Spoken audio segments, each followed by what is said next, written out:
I'll start in reverse order. Why now? Well, I've been trying for 3 years to do this interview. The US government prevented me from doing it by spying on my text messages and leaking them to the New York Times.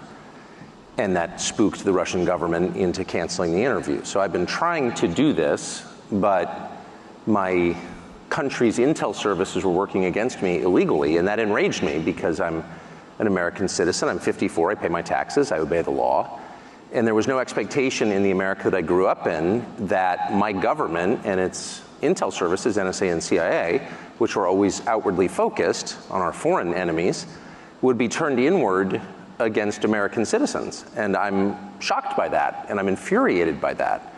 And so once I discovered that that was happening, and I confirmed it was happening, and they admitted that they did it, then I was totally determined, monomaniacally dedicated to doing this interview, not simply because I want to know what Vladimir Putin is like and what he thinks about a war that is resetting the world and really gravely damaging my country's economy, but also because they told me I couldn't on the basis of illegitimate means and for no really clearly stated justification. And I thought that can't stand. I want to live in a free country. I was born in one. And I'm going to do whatever small thing I can do to maintain, the society that I love. You are known to be pro-Republican Party, right wing of Republican Party. This is what they claim. They said first you've been a Democrat, That's not and true. Became a Republican. Okay. Or you are known to be pro-Trump, anti-Biden. What is truthful in this? And you went to Putin because you are pro-Trump and anti-Biden? My views are not very interesting. I'm not sure how I'd characterize them. They're changing as quickly as the world itself is changing. And as a matter of principle, I think that, that your views should change when the evidence changes, and assumptions that you had in the past are proven wrong. That has happened to me virtually every month of my life. If you pay close enough attention, you can rate your own performance, just as if you're betting on sports. I lost that one. And when you do, when it turns out that the things you thought were true were lies, you should admit it. So what are my views? I'm not certain. Tell the truth is my main view, and I plan to do that to the best of my ability. So Trump played no role in this whatsoever. There's obviously an election in my country coming to fruition in November. I have no idea what's going to happen. I think that the current administration is very obviously incompetent, and the president is senile. That's not an attack. Everyone knows it. It has now been confirmed, I would say, this week in the report that you're all familiar with. But and that's very sad. But it had sort of nothing to do with the interview. I wanted to interview Putin because he's the leader of a country that the U.S. government is sort of at war with, though not in a declared way. Sir, you know your President Biden well. Yes, I do. You've been working in several media organizations, from PBS, CNBC, MSNBC, Fox News, CNN, and you've been covering this field well, and you know the American politicians. And now you've been following Putin, and you did a very lengthy interview with this gentleman. And for sure, to interview him, you did your homework and you did your research. Comparing the culture, the competence between Vladimir Putin and Biden, how do you see the two men now running the world? If this were boxing, the fight would be called by the medic. And I say that as an American, and I don't have another passport. I don't plan to ever leave my country. My family's been there hundreds of years, and I love it. I am a patriotic American. And I grieve when I see that the president is non compos mentis, and that in my country, it is considered very rude to say that. And you sort of wonder, how did you get to a place where you have an incompetent president who's driven not simply the standard of living, but life expectancy downward, and no one feels free to say that? That's not a political observation. It's a statement of fact, which is provable empirically. And the most radicalizing thing I would just say for me in the 8 days I spent in Moscow was not simply the leader of the country, who of course is impressive. It's the largest landmass in the world. And it's wildly diverse, linguistically, culturally, religiously. It's hard to run a country like that for 24 years, whether you like it or not. So an incapable person couldn't do that. He is very capable, and many of you know him and you know that. What was radicalizing, very shocking and very disturbing for me was the city of Moscow, where I'd never been, the biggest city in Europe, 13 million people. And it is so much nicer than any city in my country. I had no idea. My father spent a lot of time there in the 80s when he worked for the US government and barely had electricity. And now it is so much cleaner and safer and prettier aesthetically. It's architecture, it's food, it's service, than any country, city in the United States that you have to, and this is non-ideological. How did that happen? How did that happen? And at a certain point, I don't think the average person cares as much about abstractions as about the concrete reality of his life. And if you can't use your subway, for example, as many people are afraid to in New York City because it's too dangerous, you have to sort of wonder, like, isn't that the ultimate measure of leadership? And that's true, by the way, it's radicalizing for an American to go to Moscow, I didn't know that, I've learned it this week, to Singapore, to Tokyo, to Dubai and Abu Dhabi. Because these cities, no matter how we're told they're run and on what principles they're run, are wonderful places to live. That don't have rampant inflation, where you're not going to get raped. Sir, excuse me. What is that? Excuse me. Are you anti-American model? No. I am the most pro-American. So I'm 54. I was born in 1969. I grew up in a country that had cities like Moscow and Abu Dhabi and Dubai and Singapore and Tokyo. And we no longer have them. And what I have discovered is that's a voluntary choice. As inflation is, as you heard in that fascinating last panel, inflation is the product of choices made mostly by the central bank, not exclusively, but by policymakers. Crime, same. You don't have to have crime, actually. If you don't put, my children don't smoke marijuana at the breakfast table. Why? Because I won't allow them. It's very simple, it's a short conversation. No. And you can run your country the same way. We're not gonna put up with that, so don't do it, and people understand that. Filth, graffiti, Paris, one of my favorite cities, New York, one of my favorite cities, are filthy. And part of the reason they're filthy is because people spray paint obscenities on buildings and no one cleans it up. So that encourages more people to do the same. And our policymakers, for some reason, don't notice this. London, another one of my favorite cities. You see English girls begging for drugs on the sidewalk. And I thought to myself, if I'm Boris Johnson, who briefly and very badly ran that country, I would ask myself, like, wait a second, my countrymen are begging for drugs on the street. Maybe I should do something about that. But no, he'll show up and give some speech about Ukraine and how we need to send, more cluster bombs to the brave Ukrainians. What are you doing? You mentioned Ukraine.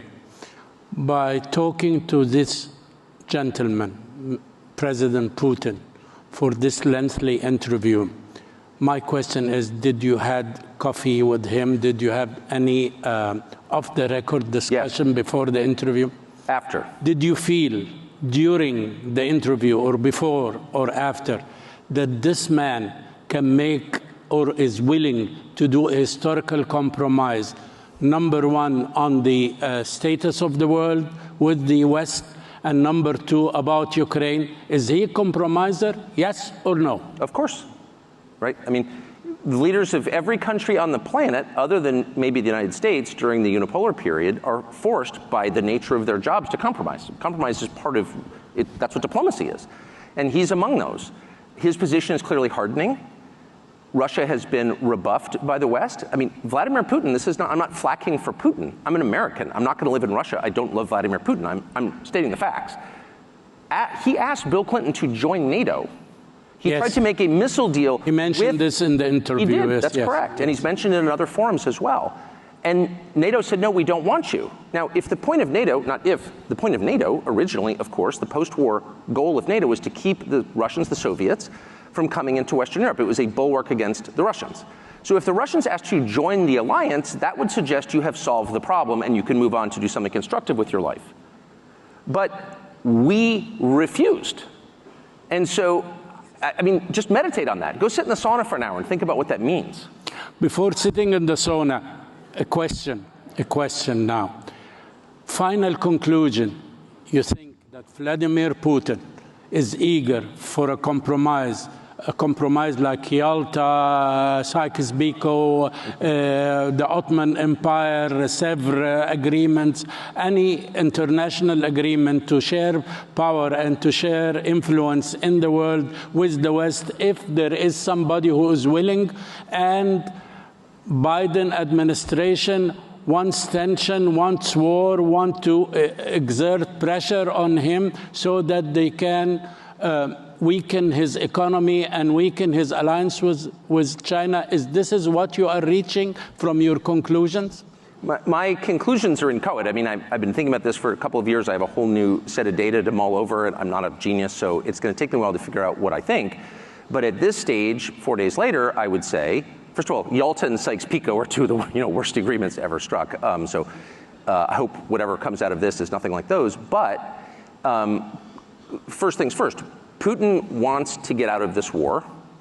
He's not going to become more open to negotiation the longer this goes on. One of the things we've learned in the course of the last 2 years is that Russia's industrial capacity is a lot more profound than we thought it was. I mean, Russia's having Russia, this country we were assured was a gas station with nuclear weapons, has a pretty easy time making missiles, rockets, and artillery shells, whereas NATO doesn't. So we should think about what that means, one. Two, the West doesn't spend any time, or our policymakers in Washington spend no time thinking about, like, what are the achievable goals here? I have heard, personally, US government officials say, well, we're just going to have to return Crimea to Ukraine. Well, you don't need to be a Russia scholar to know that's not going to happen short of a nuclear war. That's insane, actually. So even to say something like that reveals that you're a child, you don't understand the area at all, and you have no real sense of what's possible. And so as long as our leaders, and not simply in the US, but NATO, and I really mean Germany, don't take the time to learn about what's possible, we're not going to get anywhere. You think there is a big gap between the depths of understanding the philosophy of history between Biden and between Putin? You see Putin, who have studied history and who is very deep in history, and he looks like he gave you a lecture for 30 minutes concerning the history of Ukraine and its relationship with the mother Russia. Does Biden understand the law of action and reaction which moves a country like Russia? I can't overstate how incapacitated Joe Biden is. That's not an attack. That is a fact. And anyone who tells you otherwise is lying. So these are not decisions Joe Biden is making. But there are capable people around Biden, and I know them. What they lack is any perspective at all. So a conversation with a US policymaker about the history of the region would begin and end with a conversation about, of course, Chamberlain and Churchill and Hitler, period. So the American policymaker historical template is tiny. In fact, there's only one. And it's a 2-year period in the late 1930s. And everything is based on that understanding of history and human nature. And that's insane. And so actually, American policymakers have convinced themselves that Vladimir Putin is going to take over Poland. And it is not a defense of Putin. I don't mean to defend Putin. I'm not a fan of Putin's, and I'm not a subject of Putin's. I'm an American. However, there's no evidence that Putin has any interest in expanding his borders. He is the largest country in the world, and it's very hard to run. They don't need natural resources. There's nothing in Poland he wants. There's nothing he will gain by taking Poland other than more trouble. If you're saying that he's going to invade Poland, you don't know what you're talking about. Here is a point in the interview when you asked him, are you ready to invade Poland? Are you an expansionist power? Expansion, yes, in Poland. He said, only if Poland launched a war of course on Russia, okay? Ukraine did not launch a war on Russia, and he invaded Ukraine. Why you didn't follow up on this question? I started with that question, actually. But he treated me to 35 minutes of Catherine the Great. Okay. And the Rus. But no, the core question is, why did he move his forces into eastern Ukraine? And I watched this from a distant vantage in the United States, and I watched the Vice President of the United States, Kamala Harris, go to the Munich Security Conference just days before that, in February of 2022, and say in a public forum at a press conference to Zelensky, the president of Ukraine, we want you to join NATO. Which is another way of saying, it's a synonym for, we plan to put nuclear weapons on Russia. You think they threw a bait for him? Are you joking? Of course they did. And it just tells you how constipated and restricted and censored the US media landscape is, that I was the only one who said that. Well, wait a second. The purpose of diplomacy is to reach a peaceful, mutually one hopes beneficial conclusion to a crisis. So if you're showing up voluntarily at the Munich Security Conference and saying, hey, Zelensky, why don't you allow us to put nuclear weapons on Russia's border? You're cruising for a war because you know that's the red line. Because Putin has said that, and Any close observer of the area already knows that. Now, do you have an explanation, a reasonable explanation, why there is this anti-war and this very negative remarks about this interview from a lot of your colleagues and a lot of politicians in the world? One of the ways that I think I'm different is I don't like the internet, and I haven't seen any of the reaction, and I would imagine, you know, I'm not the most popular person among my colleagues in the United States. I wouldn't have dinner with them anyway, so it's no great loss. But, you know, I can't imagine what their motives would be. I didn't go to Russia, of course, to promote Vladimir Putin, and if that was my purpose, I'd say so, because I'm not embarrassed. I went because I felt that most Americans, in whose name all of this is being done, don't really know what's happening, and they know nothing about the guy they're supposedly at war with, unofficially. And I just felt that my job, if I have a job in this world, is to bring information to people so they can decide. And so I wanted to do the longest interview I could with Vladimir Putin that contained the most amount of Vladimir Putin talking, not me grandstanding about what a great person I am. When an American journalist interviews someone like Vladimir Putin, the whole point of the interview is to say, I'm a good person and you're not. And that interview was aimed at his colleagues in the newsrooms in the United States. I'm a good person. Why are you such a bad person? You're committing genocide. Okay. That's not fruitful, and that's certainly not my role. I care what God thinks of me, what my wife thinks of me, and what my 4 children think of me, and that's all I care about. So I don't need to prove that I'm a good person. I want to hear Vladimir Putin talk so people in my country can assess what's happening. That's it. I'll use the devil's advocate. But advocate away. Yes. Okay, I'll tell you.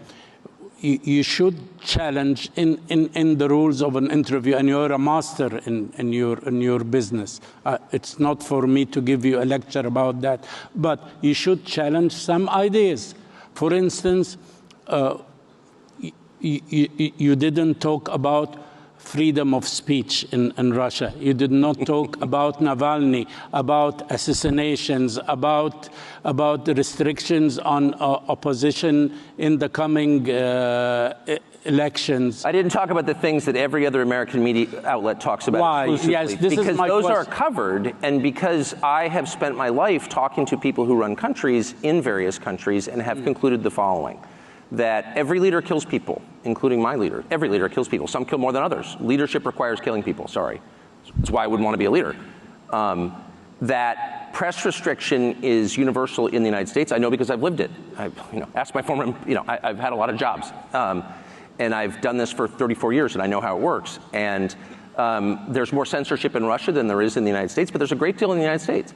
And so, at a certain point, it's like people can decide whether they think, what countries they think are better, what systems they think are better. I just want to know what he thinks. That was the whole point. Yes, I was very surprised about an inappropriate remark. I don't think it contains any of the what you can call jaunties or niceties from Mrs. Clinton when she mentioned a phrase about you. I don't want to repeat it. Oh, you're not going to hurt my feelings, don't worry. Well, gentlemen, she called this gentleman, this honorable gentleman, that he is playing the role of a... You say it. I didn't see it. You didn't see it? She's a child. I don't listen to her. No. How's Libya doing? No. Okay. She said the useful idiot. And if you see the interview, that has nothing to do with this at all. He was trying to get a testimony about the world as Putin sees it. And this is exactly what we need to know, how this man thinks. Either you consider him an enemy, or you consider him a friend, or you consider him a dictator, but you should understand how the man thinks. Now, you put it better than I could. You just described my motive right there. Okay, sir. Now the question is, if this is that is that, as they say in the United States, and this is the power of media, and the way the media is becoming very biased in a deep state like America, where are we going in the model of democracy in the world? Media information in a free country is a counterbalance against entrenched power, and not just government power, but the economic power, business. In my country, constitutionally, it is designed to serve as a counterbalance to that. So if sources of information, media outlets align with entrenched power, then you have a powerless population, and it's totalitarian. And that is very quickly the direction the United States is headed. And I do think that technology abets this progression, and machine learning especially. And so it's a perilous moment. If we're a democracy, purportedly, and a prerequisite for democracy is information so that the electorate can make up its mind and decide who to choose. And so if you don't have access to information, you don't have democracy. And we're in this sort of weird spiral where our leaders lecture us ever more about democracy and how sacred it is, even as they choke it to death. And so I think the people who provide information, who bring the facts to the public, have a critical role to play. And right now it's difficult. I'm not facing any great, I don't mean to cast myself as a hero. I'm certainly not a hero at all. But I do think it's tougher and tougher to do that. Sir, and that means we have a greater obligation to do it. Sir, do you have an explanation till this moment, since the Gaza events took place, till now, nobody came out and said how on earth the United States of America is vetoing the stoppage of fire, how a country would veto not to continue war, how somebody is against stopping a war. The United States is, for this moment, is the most powerful country in the history of the world. So if you were to frame this in terms we're all familiar with, which are the most basic terms, the terms of the family, the United States would be dad, would be the father. And the father's sacred obligation is to protect his family and to restore peace within his walls. So if I come home, I have 4 children, if I come home from work and 2 of my kids are fighting, what's the first thing I do? Even before I assess why they're fighting, before I gather the facts and know what's happening. I stop the fight. I stop fighting. Yes. So if I come home and I have 2 kids fighting and I say, go, beat the crap out of them, I am evil. Because I've violated the most basic duty of fatherhood, which is to bring peace. Because I have the power. I'm the only one who can bring peace. And so if you see a nation with awesome power abetting war for its own sake, you have a leadership that has no moral authority, that is illegitimate. And I mean that too. I'm not even referring to any specific region or conflict. I mean generally. And I'm deeply offended by that, deeply. And it's something that I try to express, and I'm often called a traitor for saying that. It's the opposite. I say that because I believe in the United States. I think it has been a morally superior country. And if we allow our leaders to use our power to spread destruction for its own sake, that is shameful. It's a binary, okay? It's a black and white. It's a 0 and a 1. You are either creating or you're destroying. You're improving or you're degrading.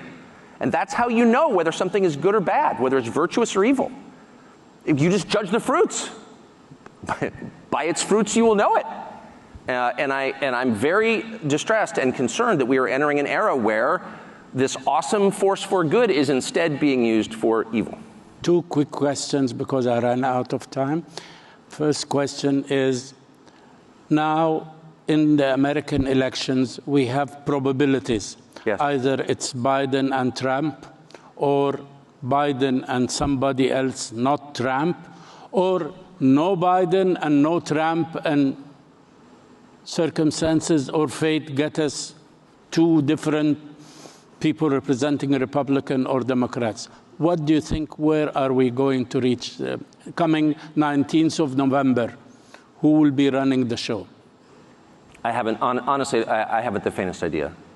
But I think there's volatility ahead in our political sphere. I mean, clearly there is, because I like you when you said, I don't have an idea. You have this courage to say that you don't know.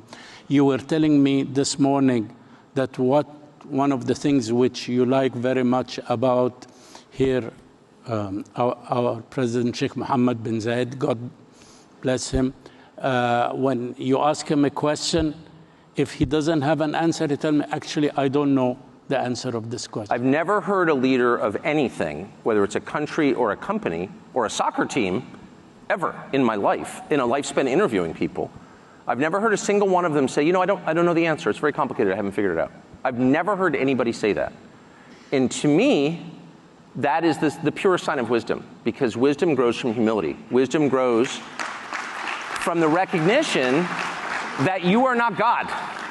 And in the United States, we had a period where we were sort of, having this debate about, are some religions good and some religions bad? I'll tell you my view on it, and it's a hardened view. It's a sincere view. I divide the world not between Muslim, Jew, and Christian or Buddhist. I divide the world between people who believe they're God and people who know they're not. And the only people I trust are in the second category, because that is the beginning of wisdom. When you know you are not God, that you cannot affect every change that you want, that you can't foresee the future, that you're not omnipotent, then you are much more likely to make good decisions, wise, humane decisions. By contrast, when you believe you have the power to shape the world and other people, as we were hearing this morning through biohacking, when you think you can create a better human being through technology, you're very dangerous, because you don't understand your own limits.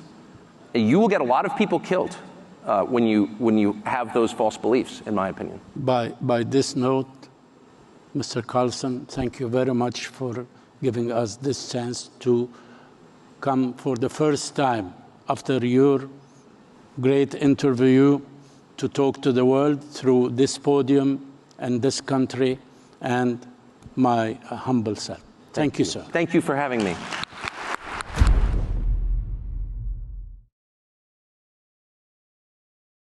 Free speech is bigger than any one person or any one organization. Societies are defined by what they will not permit. What we're watching is the total inversion of virtue.